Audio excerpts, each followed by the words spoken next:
Hello and very warm welcome to all the students and learners. And today we are going to start the second part of the story. This is Jodi's form. In the first part of the story, हम लोगों ने पढ़ा था कि जो जोड़ी के father को एक पॉइजनस स्नेक बाइट कर लेता है, तो अपने फादर की जान बचाने के लिए एक हिरनी का जो लिवर है उसको इस्तेमाल किया जाता है। अब हिरनी मर जाती है और उसका जो बच्चा है वो अकेला छूट जाता है। तो जोड़ी को उस बच्चे की याद आती है और वो ये चीज़ अंडरस्टैंड करता है कि बिना माँ के वो बच्चा कैसे रहेगा और वो स्टारवेशन यानी कि भुखमरी की वजह से कहीं मर ना जाए। तो वो अपने फादर के सामने इस बात को रखता है कि वो उसको पालना चाहता है, लेकिन उसके लिए उसको जंगल में जाकर के उसको ढूंढना होगा और वापस लाना होगा। And that is very risky matter. लेकिन सब चीज़ों को देखने समझने के बाद जोड़ी के जो फादर हैं वो उसको अलाउ कर देते हैं कि वो मिलविल के साथ वापस जाए और जंगल से उस फ़ोन को अगर वो उसे मिल जाता है तो लेकर गए और उसको पाल लें। So now we are going to start the second part and we will study whether he succeeds in finding that phone or not.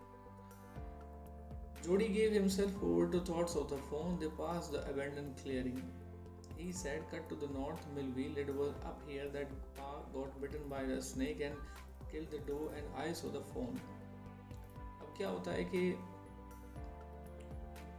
जोड़ी लगातार उस फ़ोन के बारे में सोच रहा था। अब जो abandoned clearings थी, यानी कि जो एक त्यागा हुआ इलाका था, वो उससे गुजर रहे थे, तब उसने कहा, यानी कि जोड़ी ने कहा कि नॉर्थ की तरफ मिलविल, क्योंकि यही वो जगह है जहाँ पर स्नेक ने पा को काट लिया था और मैंने डॉग को मारा था और फ़ोन को देखा था।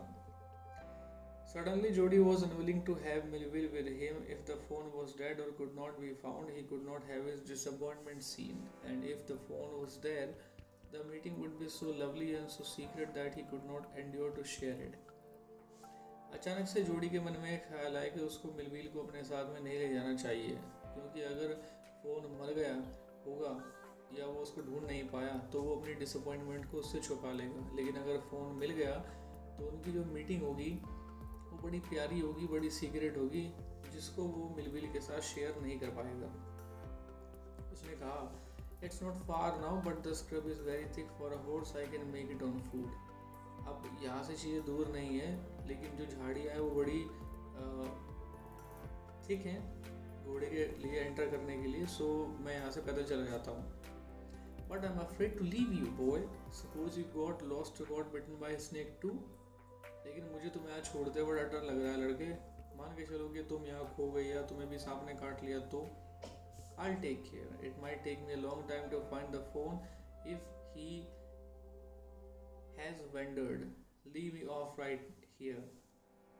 मैं इस चीज़ का ध्यान रखूँगा और मुझे थोड़ा सा लंबा समय लग सकता है फ़ोन को ढूंढने में अगर वो यहाँ वहाँ चला गया होगा।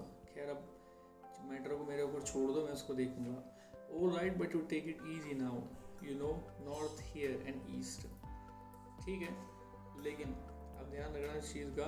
अब तुम जानते हो कि नॉर्थ इस साइड है और ईस्ट इस साइड है। There and there, that tall pine makes a bearing. और यहाँ वो जो टॉल पाइन का जो पेड़ है वो एक तरह से कंपस का काम करता है, डायरेक्शन को बताने का काम करता है, तो उसको ध्यान रखना। So long, Millville, I am obliged. He waited for the sound of the hooves to end, then cut to the right. The scrub was still. Only his own crackling of twigs sounded across the silence. He wondered for an instant if he had mistaken his direction. अब दोनों एक दूसरे को अलविदा कहा और घोड़ों की जो टापक की आवाज़ थी वो अब लगभग ख़त्म हो चुकी थी। अब वो अपने राइट साइड से चलता हुआ, चूँकि स्क्रब जो थी वो अभी वहीं थी, तो मतलब बिल्कुल स्टिल थी, यानी कि कुछ झाड़ियों की कोई आवाज़ नहीं थी, केवल उसके चलने से जो साउंड पैदा हो रहा था वो साउंड ही वहाँ आ रहा था। टहनियों का टूटना और जो पत्तियाँ जिनका चढ़ करना, वो सारी चीज़ें थी। एक बार के लिए उसे लगा कि शायद वो रास्ता भटक तो नहीं गया। Then a buzzard rose in front of him, flapped into the air, he came into the clearing under the oaks. अब क्या होता है कि अब एक लाल रंग का जो बजर्ड था, यानी कि बजर्ड एक बड़ा सा पक्षी होता है वुल्चर टाइप का, जो कि मरे हुए जानवरों का गोश्त खाता है। तो वो पंख हिलाता हुआ हवा में आया। उसके बाद जो ओक का पेड़ था वहाँ मतलब खुले में लड़का आ गया। Buzzard set in a circle around the carcass of a doe. अब जहाँ हिरनी मरी हुई थी तो उसके शव के पास में जो वो परिंदे थे वो वहाँ जमा हो गए थे। They turned their heads on their long stony necks and hissed at him. He threw his bow at them and they flew into an adjacent tree. The sand showed large cat prints, but the big cats killed fresh, and they had left a door to the carrion birds. अब क्या होता है कि जो पक्षी थे तो उनको ऐसा लगा कि शायद ये किसी और पर्पज़ के लिए आया है, तो उन्होंने हिस करके उसको वहाँ से डरा कर भगाना चाहा। लेकिन जो उसका तीर उसके पास था लड़के के, उसने उनको डरा कर वहाँ से कुछ देर के लिए उड़ा दिया और वो पास का जो ट्री था उसमें जा कर के बैठ गए।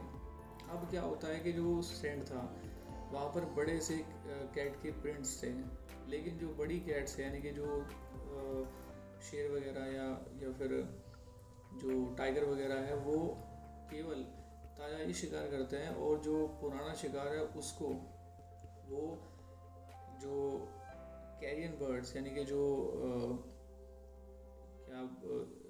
ये मृत जो चीज़ें होती हैं उनको जो मुर्दाखोरी करने वाले पक्षी होते हैं उनके लिए उसको छोड़ देते हैं। He parted the grass at the place where he had seen the fawn. It didn't seem possible that it was only yesterday. The fawn was not there.